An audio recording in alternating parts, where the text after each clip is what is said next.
দেখেন যারা ওগুলো করেছে তারা কিন্তু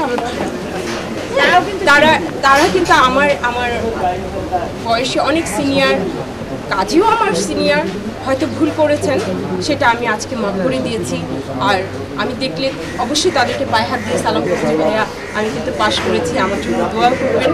আর আমাকে কিন্তু অলরেডি বলেছে বোন এটা বলা উচিত ছিল না, আমি কিন্তু একটা কথা বলেছি, ভাইয়া আমার এটা বলা উচিত ছিল, কারণ আমার ভিতরে এত কষ্ট চেপে আছে। আমাকে অনেকেই প্রশ্ন করে, আমার বাসার কাজের মেয়ে বলে, আপু আপনার ওই ভিডিওটা দেখেছি ফেসবুকে, এত বেশি দেখেছে মানুষ যে ভিডিওটি দেখেছে, আপনি মনে হয় খুব রাগী, কিন্তু আমি কেন রাগ করেছি এটা কিন্তু কেউ জানে না, ওখানে ফোকাস করা হয়নি।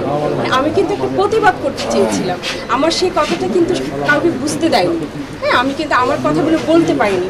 ওই মঞ্চে যদি আমি আমার কথাগুলো বলতে পারতাম তাহলে কিন্তু আমি বুঝাতে পারতাম আমি কী কারণে আমি প্রতিবাদটা করেছি, আমাকে কিন্তু বলতে দেওয়া হয়নি। এই জন্য দর্শক ভাই বোনেরা আমার প্রতি কিন্তু একটা ভুল ধারণা আছে যে আমি খুব রাগী, কিন্তু আমি কেন রাগ করেছি, আসলে আপনাকে চিমটি কাটলাম। হ্যাঁ, আমি কিন্তু চুপ করে চিমটি কাটলাম, কিন্তু আপনি ব্যথা পেয়েছেন, চিৎকারটা কিন্তু আপনি জোরে দেবেন। যখন আপনি চিৎকারটা দিবেন তো আশেপাশের লোক বলবে সে কি বিরক্ত করে একটা মহিলা, সে চিৎকার দিচ্ছে, কিন্তু আপনি তো চিমটি, আমি তো চিমটি খেয়েছি, আমি ব্যথা পেয়েছি, আমি তো করবই। তো আমাকে যে চিমটি দিয়েছে সে মানুষ তো দেখেনি কে আমাকে চিমটিটা দিয়েছে, চিমটিটা অনেক জোরে খেয়েছিলাম, আমি এর জন্য অনেক জোরে করেছি। তা আমি সেটাই প্রকাশ করতে চেয়েছি যে আমি কিন্তু অনেক কথা বলিনি, আরও অনেক কিছু বলার ছিল, কিন্তু আমার ভিতরে যখন আমি বলছিলাম আমি ফিল করছিলাম যে আমি নাসরিন তুমি আর আগে বেরো না, যাদের সম্পর্কে আমি বলছি তারাও তো আমার ভাই। আমি কিন্তু সেই বিবেচনাটা সেই মুহূর্তে রেখেই আমি কিন্তু কথা বলেছি, তারপরে কিন্তু অল্পর মধ্যে আমি বলেছি, যতটুকু বলেছি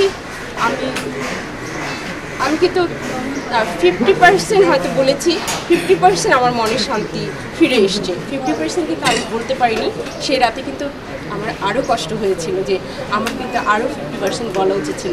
আমি নিজের সাথে ওই রাতে কিন্তু যুদ্ধ করেছি যে নাসরিন তুমি কেন পুরো কথাটি বললে না।